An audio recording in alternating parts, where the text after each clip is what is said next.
அரசு பள்ளிகளில் பயின்று உயர்கல்வி செல்லும் மாணவர்களுக்கு மாதம் 1000 வழங்கும் தமிழ் புதல்வன் திட்டம் நடைமுறைப்படுத்தப்பட இருக்கிறது.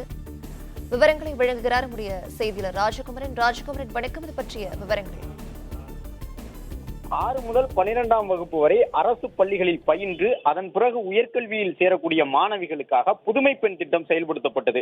மாதந்தோறும் 1000 ரூபாய் வழங்கப்பட்டு அந்த மாணவிகளின் கல்வி செலவுக்கு தமிழ்நாடு அரசு உதவக்கூடிய அந்த திட்டத்தின் மூலமாக உயர்கல்வி பயிலக்கூடிய மாணவிகளின் எண்ணிக்கை அதிகரித்தது.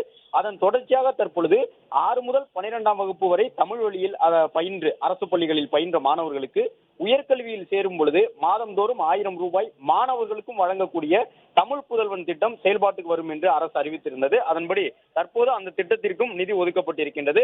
தமிழ் புதல்வன் திட்டம் நடைமுறைக்கு வருகின்றது. அரசு பள்ளிகளில் பயின்று உயர்கல்வி சேரக்கூடிய மாணவர்களுக்கு மாதந்தோறும் 1000 ரூபாய் வழங்கப்படும் எனவும் இதற்காக 401 கோடி ரூபாய் ஒதுக்கீடு செய்யப்பட்டுள்ளதாகவும் தற்பொழுது அறிவிப்பு வெளியிட்டிருக்கின்றார்கள்.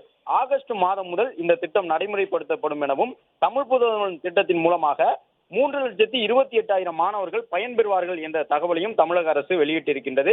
இதற்கென தற்பொழுது 401 கோடி ரூபாய் ஒதுக்கீடு செய்யப்பட்டுள்ள நிலையில் 3,28,000 மாணவர்கள் அரசு பள்ளிகளில் பயின்று உயர்கல்வியில் சேரக்கூடியவர்கள் பலனடைவார்கள் என்று சொல்லியிருக்கின்றார்கள். 6 முதல் 12ஆம் வகுப்பு வரை அரசு பள்ளிகளில் பயின்று உயர்கல்விக்கு செல்லக்கூடிய மாணவர்களுக்கு மாதந்தோறும் 1000 ரூபாய் வழங்கக்கூடிய இந்த திட்டம் ஏற்கனவே மாணவிகளுக்கு வழங்கக்கூடிய திட்டத்தை போன்று அந்த திட்டத்தின் அடிப்படையில் புதுமை பெண் திட்டத்தின் அடிப்படையில் தற்பொழுது மாணவர்களுக்கும் இந்த திட்டம் வழங்கப்படுகின்றது.